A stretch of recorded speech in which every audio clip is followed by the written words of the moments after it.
Hi,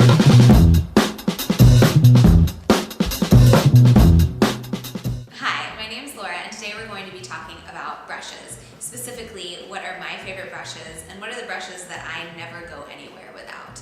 This is a topic I get asked so many questions about: which brushes are worth buying, what are they used for. So today we're going to do a little bit of all of that to help you get a sense of what you actually need.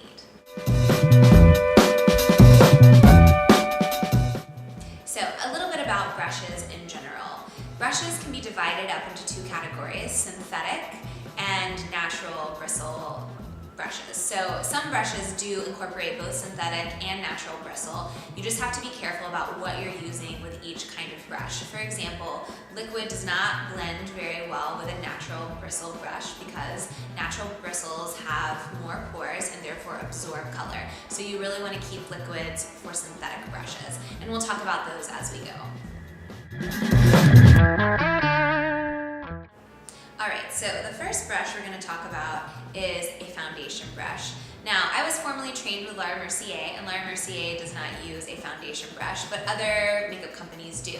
I used to use makeup sponges, but what I found with makeup sponges is that they absorb quite a bit of the makeup, and so you end up wasting product trying to apply more foundation. So after many years, I switched to using a foundation brush. And what I typically do is dot my foundation on my face and then use the foundation brush to sort of swoop it in, and then again, my favorite tool are my fingers, so I'll use my fingers just to go ahead and adjust things. So I definitely never go anywhere without a foundation brush. I think it's an essential tool for your kit. Every girl needs a good blush brush. Now, my favorite blush brush is the angled blush brush from Trish McAvoy. It's made with goat hair. It is not synthetic. And I love it because of the easy application. It really helps you be directed on where you're going to be putting your blush. So if I were going to buy one blush brush, and this is the one I recommend for anyone. Alright, so for eyes, this is the best brush in the whole wide world. It is the flat brush from Laura Mercier, and it's specifically used for tight liner. And tight liner is a cake liner from Laura Mercier that you use with a waterproofing activator, and you use this brush to blend it in. If you want to understand more about that, you can go visit my smoky eye tutorial or my spring tutorial coming next week. And this is really the perfect brush for applying eyeliner in a smooth, consistent way. You can also use it to actually create a really great cat eye, which we'll do a tutorial for later.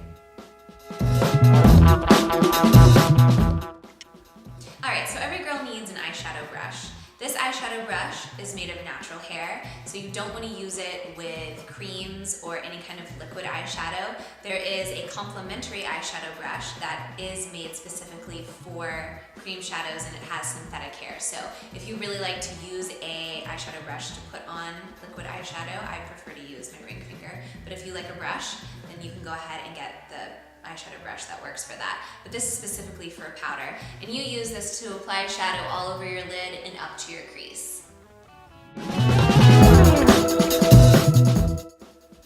Alright, these are my other favorite brushes.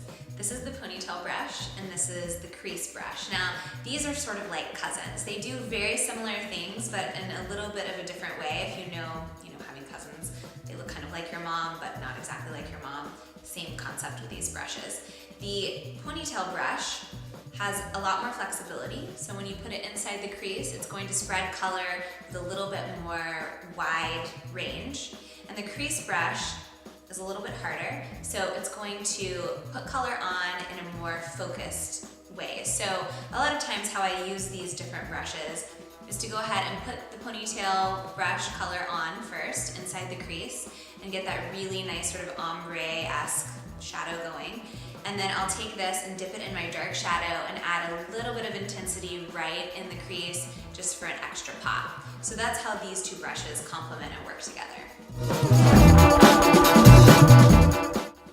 So this is a smudge brush. It's from Laura Mercier. It's another one of my favorite brushes. And you can see it has really tightly compacted, teeny tiny little hairs. They're also natural hairs, so not great for any kind of cream shadow unless you're going to be blending it in with powder. And I use this brush to smudge right along the lash line and also to smudge underneath my eye. I'll also use this brush and mix it in with any kind of malleable kohl pencil. It can be really great on the top of your hand to sort of work it in and then smudge along the lash line. It gives you that really sultry bedroom eye look for nighttime. It's perfect. Now, this is your concealer brush. Your concealer brush is synthetic. It's synthetic because it's used mostly with creams and not powders or anything dry. So this is a really important brush if you're going to apply any kind of concealer on your face. If you have, blemishes that you need to cover up and you use your Secret Camouflage from Laura Mercier to do that. Or if you want to go ahead and add under eye concealer under your eye, this is the perfect brush for that, and I really never go anywhere without it. So these are the two brushes that I use mostly for eyebrows. And these two brushes should come together because they're best friends and they get really sad when they're separated from each other. And this is your angle brush, and it comes with two sides, a bigger side to outline and create the basic concept of the brow. And this one is the tiny side. It's really good for detailing. This is your brow groomer brush, and it's specifically used to comb the brows and to make sure that all of the powder, any kind of pencil that you're using to create your brow is all cohesive and put together.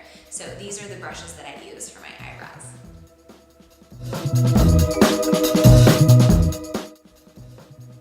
Okay, so this is a powder or finishing brush. They call it a sheer mistake proof brush, and really it's supposed to be used sort of as a finishing brush, but I use it to set with powder. You can also use it for bronzer, or you can use it to add a highlighter on your cheekbones, but primarily its use is for powder. The reason why I like this brush is because it's a combination of synthetic and also real hair, so it collects pigment, but it doesn't lay it too heavily on your face. It has a really nice application as you're going on, so this is definitely a brush I love in my kit.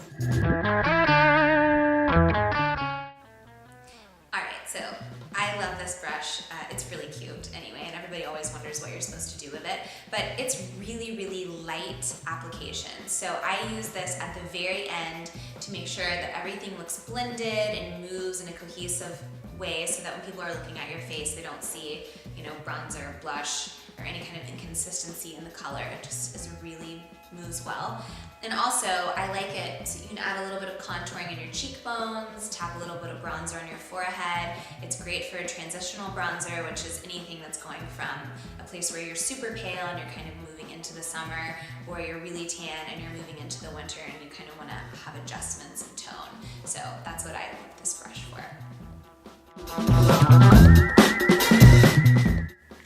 Thanks so much for joining me today as we walked through all of my favorite brushes.